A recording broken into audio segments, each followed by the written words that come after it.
ಸ್ನೇಹಿತರೆ, ನೀವು ನನ್ನ ಸುತ್ತ ನೋಡ್ತಾ ಇರ್ಬೋದು, ಇದು ಸೆಂಟ್ ಗಿಡ, ದವನ ಅಂತ ಹೇಳ್ತೀವಿ. ಸೊ ಇದಕ್ಕಂತೂ ಸಿಕ್ಕಾಪಟ್ಟೆ ಡಿಮಾಂಡ್ ಇದೆ. ಆಯಿಲ್ ಅಂತ ಬಂದಾಗ ಇದಕ್ಕೆ ಒಳ್ಳೆ ಡಿಮಾಂಡ್ ಇರುವಂಥದ್ದು.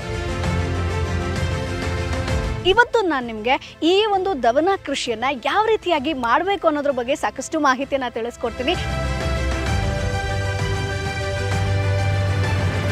ಇವತ್ತು ನಾನು ದೊಡ್ಡಬಳ್ಳಾಪುರಕ್ಕೆ ಬಂದಿದ್ದೀನಿ. ಸುಮಾರು 15 ವರ್ಷದಿಂದ ಈ ಒಂದು ಕೃಷಿಯಲ್ಲಿ ನಿರಂತರವಾಗಿ ತನ್ನನ್ನು ತಾನು ತೊಡಗಿಸ್ಕೊಂಡಿರುವಂಥ ವಿರೂಪಾಕ್ಷ ಅವರು ಇವತ್ತು ನಿಮಗೆ ಸಾಕಷ್ಟು ಮಾಹಿತಿಯನ್ನು ಕೊಡ್ತಾರೆ. ಸೊ ಇವ್ರು ಕೇವಲ ಸೆಂಟ್ ಗಿಡವನ್ನು ಬೆಳೆಸ್ತಾ ಇಲ್ಲ, ಅದರಿಂದ ಎಣ್ಣೆಯನ್ನು ಕೂಡ ತಯಾರಿಸ್ತಾರೆ. ಅಂದರೆ ಅವ್ರದ್ದೇ ಒಂದು ಮ್ಯಾನುಫ್ಯಾಕ್ಚರಿಂಗ್ ಯೂನಿಟ್ ಕೂಡ ಇದೆ. ಸೊ ಹಾಗಾದರೆ ಈ ಒಂದು ಕೃಷಿಯನ್ನು ಹೇಗೆ ಮಾಡಬೇಕು, ಕೇವಲ 80 ದಿನದಲ್ಲೇ ಇಳುವರಿ ಶುರುವಾಗುತ್ತೆ. ಸೊ ಹಾಗಾಗಿ ಇದರ ಬಗ್ಗೆ ಇನ್ ಡೀಟೇಲ್ ಆಗಿ ಮಾಹಿತಿಯನ್ನು ಕೊಡ್ತಾರೆ. ಸಿಕ್ಕಾಪಟ್ಟೆ ಡಿಮಾಂಡಲ್ಲಿರುವಂಥ ಕೃಷಿ ಇದು. ಸೊ ಬನ್ನಿ ಅವರನ್ನು ಮಾತಾಡ್ಸೋಣ.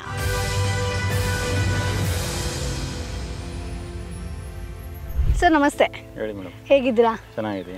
ಓಕೆ. ಸೊ ಸರ್, ಈಗ ಸೆಂಟ್ ಗಿಡ ದವನ ಅಂತ ಬಂದಾಗ ಸಿಕ್ಕಾಪಟ್ಟೆ ಡಿಮಾಂಡ್ ಇದೆ ಅಂತ ಕೇಳ್ಪಟ್ಟಿದ್ದೀನಿ. ಇದ್ರ ಎಣ್ಣೆಗೆ ಡಿಮಾಂಡ್ ಇರುವಂಥದ್ದು. ಸೊ ನೀವಿಲ್ಲಿ ಎಷ್ಟು ಎಕರೆಯಲ್ಲಿ ಹಾಕಿದ್ದೀರಾ? ನಾವು 1.5 ಎಕರೆ. 1.5 ಎಕರೆ. 15 ವರ್ಷದಿಂದಲೂ ದವನ ಬೆಳೆಸ್ತಾ ಇದ್ದೀರಾ? ಓಕೆ. ಯಾಕೆ ದವನ ಕೃಷಿನೇ ಮಾಡ್ತಿರೋದು? ದವನನೂ ಮಾಡ್ತೀವಿ, ಬೇರೆನೂ ಮಾಡ್ತೀವಿ. ದವನ ಈ ಸೀಸನಲ್ಲಿ ದವನ ಮಾಡ್ತೀವಿ. ಓಕೆ. ಸೊ ಈ ಸೀಸನ್ ಅಂತಂದ್ರೆ ಏನು ಇಳುವರಿ ಬರೋ ಟೈಮ್ ಅಥವಾ ನಾಟಿ ಕ್ರಮ ಹೇಗೆ? ನಾಟಿ ಟೈಮ್ ಹೆಂಗೆ? ನಾಟಿ ಇವಾಗ 1 ತಿಂಗಳು ಪೈರು ಬಿಡ್ತೀವಿ. ಪೈರು ಬಿಟ್ಟು ಆಮೇಲೆ ನಾಟಿ ಮಾಡ್ತೀವಿ. ಆಮೇಲೆ 85 ದಿನಕ್ಕೆ ಕಟಾವ್ ಮಾಡ್ತೀವಿ. ಓಕೆ. ಸೊ ಯಾವಾಗ ನಾವು ನಾಟಿ ಮಾಡಿದ್ರೆ ಒಳ್ಳೇದು? ಸೀಸನ್ ನವೆಂಬರ್ ಡಿಸೆಂಬರ್ ಸ್ಟಾರ್ಟ್ ಮಾಡಬೇಕು. ಸೊ ಅವಾಗ ನಮ್ಗೆ ಇಳುವರಿ ಫೆಬ್ರವರಿಲಿ ಸಿಗುತ್ತೆ. ಫೆಬ್ರವರಿ ಅದಾದ್ಮೇಲೆ ಇಲ್ವಾ ಸೀಸನು? ಇಲ್ಲ, ಮಳೆ ಬಂದ್ರೆ ಇದು ಎಣ್ಣೆ ಬರಲ್ಲ. ಇದು ಓಕೆ ಓಕೆ. ಈ ಸೀಸನ್ ಅಲ್ಲಿ ಮಳೆ ಇರಲ್ಲ, ಅದಕ್ಕೆ ಈ ಸೀಸನ್. ಬಟ್ ಬೇಸಿಗೆಯಲ್ಲಿ ತಡ್ಕೊಳ್ತಾ ಇದು ಬಿಸಿ ಯಾವ್ದಾದ್ಮೇಲೆ ಕಮ್ಮಿ ಆಗುತ್ತೆ. ಮಾರ್ಚ್ಗೆ ನಾವು ಅದಕ್ಕೆ ಕ್ಲೋಸ್ ಮಾಡ್ಬಿಡ್ತೀವಿ. ಮಾರ್ಚ್ ಕಳೆದ್ಮೇಲೆ ಬಿಸಿಲು ಜಾಸ್ತಿ ಆಗ್ತದೆ, ಅದಕ್ಕೆ ಅಷ್ಟೊತ್ತಿಗೆ ಕಟಾವ್ ಮಾಡ್ಬಿಡ್ತೀವಿ. ಓಕೆ. ಸೊ ನೀವು ಅದೇನೋ ಪೈರ್ ಕಟ್ಟೋದು ಅಂತಂದ್ರಲ್ವಾ, ಅದು ಹೆಂಗೆ, ಏನು ಬೀಜದಿಂದ ನಾವು ಹೆಂಗೆ ಇದನ್ನ ತಯಾರಿಸೋದು, ಹೆಂಗೆ ನಾಟಿ ಕ್ರಮ? ಬೀಜ ಐತೆ, ಆ ಬೀಜನ ಮೊಳಕೆ ಕಟ್ತೀವಿ. ಬೀಜ ಎಷ್ಟಕ್ಕೆ ಸಿಗುತ್ತೆ, ಹೆಂಗೆ? ಬೀಜ ನಾವು ಮಾಡ್ಕೊಂತೀವಿ, ಸಿಕ್ಕಿದ್ರೆ ಅದು 5,000 kg. ಓಕೆ. 5,000, 6,000, 7,000 ಇರ್ತದೆ kg. ಸೊ ನೀವೇ ಇಲ್ಲಿ ಮಾಡ್ಕೋತೀರಾ? ನಾವೇ ಮಾಡ್ಕೊಂತೀವಿ. ಒಂದೊಂದ್ಸರಿ ಆಗಿಲ್ಲ ಅಂದ್ರೆ, ಒಂದೊಂದ್ಸರಿ ಡ್ಯಾಮೇಜ್ ಬಂದು ರೋಗ ಬಂದ್ಬಿಡ್ತು ಅಂದ್ರೆ ಅದನ್ನ ಮಾಡಲ್ಲ. ಅದುವಾಗ ನಾವು ಬೇರೆ ಮಾಡ್ತಾರೆ ಅವರು, ತಗೊಂತೀವಿ. ಸೊ ಈಗ ಬೀಜ ತಂದ ಮೇಲೆ ನೆಕ್ಸ್ಟ್ ಏನಣ್ಣ? ಈಗ 1 ಎಕರೆಯಲ್ಲಿ ನಾವು ಮಾಡ್ತೀವಿ ಅಂತಂದ್ರೆ ಎಷ್ಟು ಬೀಜ ಬೇಕಾಗುತ್ತೆ ಪ್ರಮಾಣ? 200 ಗ್ರಾಮ್, 250 ಗ್ರಾಮ್. 250 ಗ್ರಾಮ್ ಇದ್ರೆ ಸಾಕು. ಓಕೆ. ಅದಾದ್ಮೇಲೆ ನೆಕ್ಸ್ಟ್ ಏನದು, ಏನ್ ಪೈರ್ ಕಟ್ಟೋದು? ಅದು ಮಳ್ಳೊಳಗ ಮೊಳಕೆ ಕಟ್ಟಿಬಿಡ್ತೀವಿ. ಆಮೇಲೆ ಪಟ ಕಟ್ಟಿಬಿಡ್ತೀವಿ. ಒಂದು ಎಕರೆಗೆ 30 ಪಟ ಕಟ್ಟಬೇಕು. 5 ಅಡಿ 5 ಅಡಿ. ಓಕೆ. ಅದರಲ್ಲಿ ಬೀಜ ಚೆಲ್ಬಿಟ್ಟು ಆಮೇಲೆ ಅದನ್ನ ಒಂದು ತಿಂಗಳ ಮೇಲೆ 5 ದಿನ ಆದ್ಮೇಲೆ ನಾಟಿ ಮಾಡ್ತೀವಿ. ಓಕೆ. ಅಲ್ಲಿ ನೀರ್ ಇಡ್ಬೇಕಾ, ಹೆಂಗೆ? ನೀರ್ ಬೇಕೇ ಬೇಕು. ಸೊ ದವನಕ್ಕೆ ನೀರ್ ಜಾಸ್ತಿ ಬೇಕು. ನೀರ್ ಜಾಸ್ತಿ ಬೇಕು. ಸೊ ಇದ್ರಲ್ಲಿ ಮೇನ್ ಮೇಂಟೆನೆನ್ಸ್ ನೀರ್ ಕಟ್ಟೋದು. ಸೊ ಅದನ್ನ ರೈನ್ ಟ್ಯೂಬ್ ಇದೆಲ್ಲ ಡ್ರಿಪ್ ಎಲ್ಲ ಆಗಲ್ಲ, ನೀರು ಕಟ್ಟಿದ್ರೇನೆ ಆಗೋದು. ಬಟ್ ಈಗ ನಾವು ಡ್ರಿಪ್ ಸಿಸ್ಟಮ್ ಅಲ್ಲೂ ವಾಟರಿಂಗ್ ಮಾಡಂಗಿಲ್ವಾ, ನೀರ್ ಹಾಕಂಗಿಲ್ಲ? ಅದೇ ರೋಗ ಬಂದ್ಬಿಡ್ತದೆ. Okay okay. ಸೊ ಕಂಪ್ಲೀಟ್ ಕಟ್ತಾ ಹೋಗ್ಬೇಕಾಗತ್ತೆ. ಅದೇ ಮೇನ್. ಲೇಬರ್ಸ್ ಇದಾರ ಹೆಂಗೆ ಅದಕ್ಕೆ? ಎಷ್ಟು ಜನ ಇದಾರೆ? ಒಬ್ಬ ಆದ್ರೆ ಒಂದು ಸಾಕು, 1-2 ಎಕರೆ ಕಟ್ಕೊಂತಾನೆ. ಸೊ ಈಗ ಅದು ಪೈರ್ ಬಂದ್ಮೇಲೆ ಯಾವಾಗ ನಾವು ಶಿಫ್ಟ್ ಮಾಡಬೇಕು ಜಮೀನ್ಗೆ? 1 ತಿಂಗಳು ಮೇಲೆ 5-6 ದಿನ ಆದ್ಮೇಲೆ ಶಿಫ್ಟ್ ಮಾಡ್ಬೇಕು. ಅದಾದ್ಮೇಲೆ ಇಲ್ಲಿ ಇಲ್ಲಿ 80 ದಿನ 85 ದಿನ ಇರ್ತದೆ. ಇಲ್ಲಿ ಎಷ್ಟು ನೀರು ಕೊಡ್ಬೇಕಾಗುತ್ತೆ? ಇಲ್ಲಿ 4 ದಿನ. ಇಲ್ಲ 3 ದಿನ 4 ದಿನಕ್ಕೆ. ಸ್ಟಾರ್ಟಿಂಗ್ 5 ದಿನಕ್ಕೆ ಕಟ್ತೀವಿ. ಆಮೇಲೆ ಒಂದು ತಿಂಗಳಾದ್ಮೇಲೆ ನಾವು 3 ದಿನಕ್ಕೆ ಕಟ್ತೀವಿ. ಓಕೆ. ಇವಾಗ ದೊಡ್ಡದಾದ್ಮೇಲೆ ಇವಾಗೆಲ್ಲ 3 ದಿನಕ್ಕೆ ಕಟ್ತಾರ. ಇದೀಗ ಎಷ್ಟು ತಿಂಗಳು ಬೆಳೆ? ಇದೀಗ 2.5 ತಿಂಗಳು. 2.5 ತಿಂಗಳು. ಎಷ್ಟು ಎತ್ತರ ಬೆಳೆಯುತ್ತೆ ಇದು? ಇಷ್ಟೇನಾ? ಇನ್ನ ಇಷ್ಟು ಬೆಳೀತೈತೆ. ಇಷ್ಟು ಬೆಳೆಯುತ್ತೆ. ಓಕೆ. ಅದಾದ್ಮೇಲೆ ಕಟಿಂಗ್ ಕಟಾವ್ ಹೆಂಗ್ ನಡೆಯುತ್ತೆ?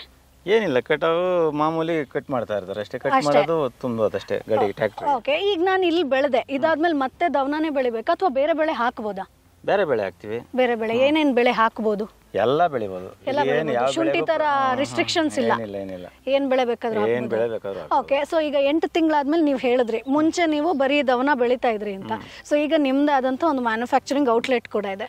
ಅದ್ರ ಬಗ್ಗೆ ಹೇಳೋದಾದ್ರೆ ದವನಕ್ಕೆ ಹೆಂಗ್ ಡಿಮಾಂಡ್ ಇದೆ? ಹೋದ್ ಸರಿ ಡಿಮ್ಯಾಂಡ್ ಇತ್ತು, ಈ ಸಾರಿ ಡಿಮ್ಯಾಂಡ್ ಇಲ್ಲ. ಓಕೆ. ಯಾಕೆ ಮಾರ್ಕೆಟ್ ಡೌನ್ ಆಯ್ತು? ಸಿಕ್ಕಾಪಟ್ಟೆ ಹೋದ್ ಸರಿ ಎಲ್ಲ ಸಿಕ್ಕಾಪಟ್ಟೆ ಮಾಡಿದ್ರು, ಅದಕ್ಕೆ ಡಿಮ್ಯಾಂಡ್ ಕಮ್ಮಿ ಆಯ್ತು. ಹೋದ್ ಸರಿ ಶುಂಠಿ ಡಿಮ್ಯಾಂಡ್ ಇತ್ತು, ಈ ಸಾರಿ ಅದು ಸಪ್ಲೈ ಜಾಸ್ತಿ ಆಯ್ತು.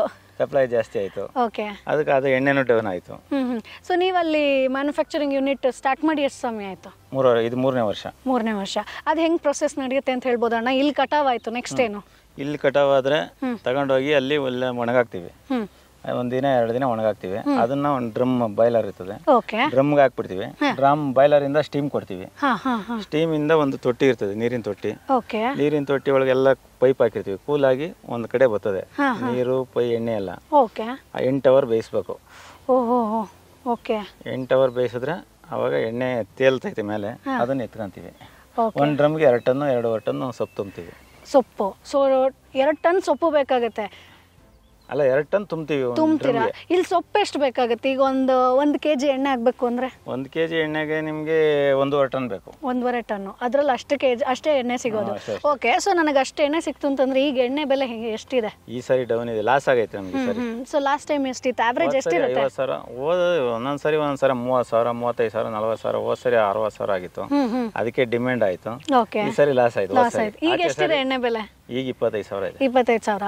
ಸೊ ಈಗ ನೀವು 1.5 ಎಕರೆಯಲ್ಲಿ ಮಾತ್ರ ಬೆಳಿತೀರಾ ಅಂತಂದ್ರೆ ಅಷ್ಟೇ ಎಣ್ಣೆ ಪ್ರೊಡ್ಯೂಸ್ ಮಾಡಕ್ಕಾಗಲ್ಲ. ಸೊ ನೀವೇನ್ ಮಾಡ್ತೀರಾ? ಇಲ್ಲಿ ನಿಯರ್ ಬೈ ಏನಾದ್ರು ತಗೋತೀರಾ ದವನ? ಅಲ್ಲ, ನಾವೇ ರೈತರಿಗೆ ಬೀಜ ಎಲ್ಲ ಕೊಟ್ಟು ನಾವೇ ಅಗ್ರಿಮೆಂಟ್ ಮಾಡಿ.